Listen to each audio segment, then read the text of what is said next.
expeditionary force was being gathered. He was fairly sure that it would have a complement of about 100,000 men, and that it was for Finland. There were signs, yes, but there was something jokey about it all. Radio shows satirized the red tape of wartime regulations. There was community singing in the air raid shelters, and fashionable women carried their gas masks in couturier-designed containers. They talked about the Boer War. It was at once larger than life and trivial, like a moving picture show. All the air raid warnings, without exception, had been false alarms. Faber had a different point of view, but then he was a different kind of person.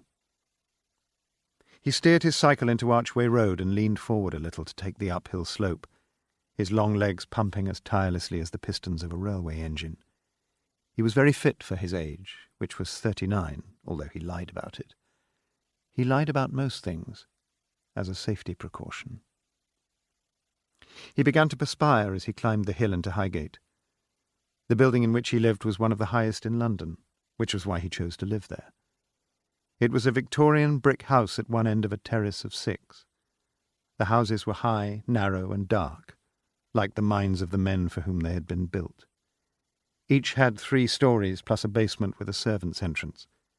The English middle class of the 19th century insisted on a servants' entrance, even if they had no servants.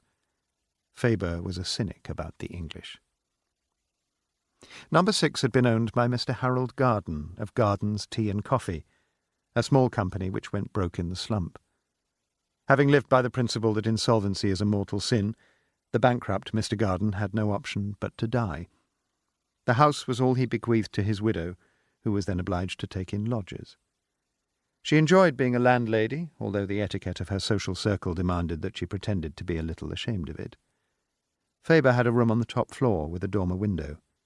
He lived there from Monday to Friday, and told Mrs. Garden that he spent weekends with his mother in Erith. In fact, he had another landlady in Blackheath who called him Mr. Baker, and believed he was a travelling salesman for a stationery manufacturer and spent all week on the road.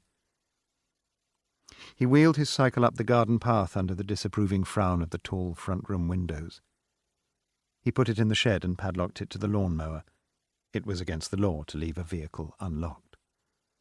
The seed potatoes in boxes all around the shed were sprouting. Mrs. Garden had turned her flower beds over to vegetables for the war effort.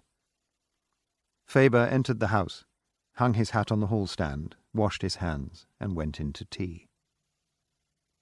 3 of the other lodgers were already eating, a pimply boy from Yorkshire who was trying to get into the army, a confectionery salesman with receding sandy hair, and a retired naval officer who Faber was convinced was a degenerate.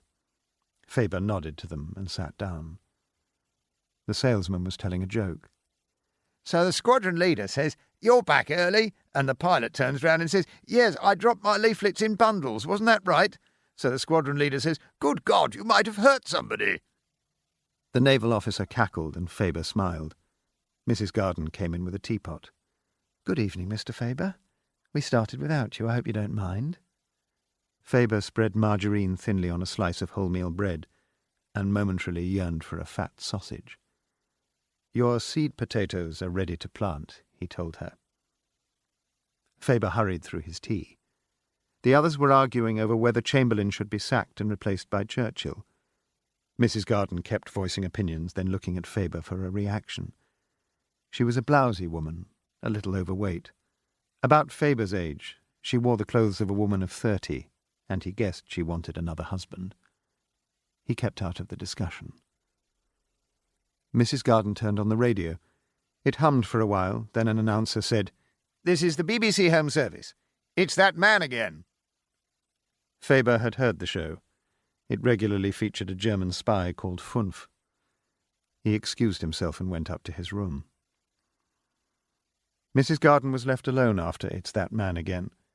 The naval officer went to the pub with the salesman, and the boy from Yorkshire, who was religious, went to a prayer meeting. She sat in the parlour with a small glass of gin, looking at the blackout curtains and thinking about Mr. Faber. She wished he wouldn't spend so much time in his room.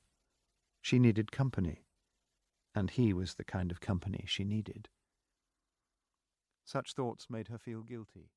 To keep listening to this audiobook, I've left you a link in the description so you can do it, at no cost thanks to Audible's 30-day free trial.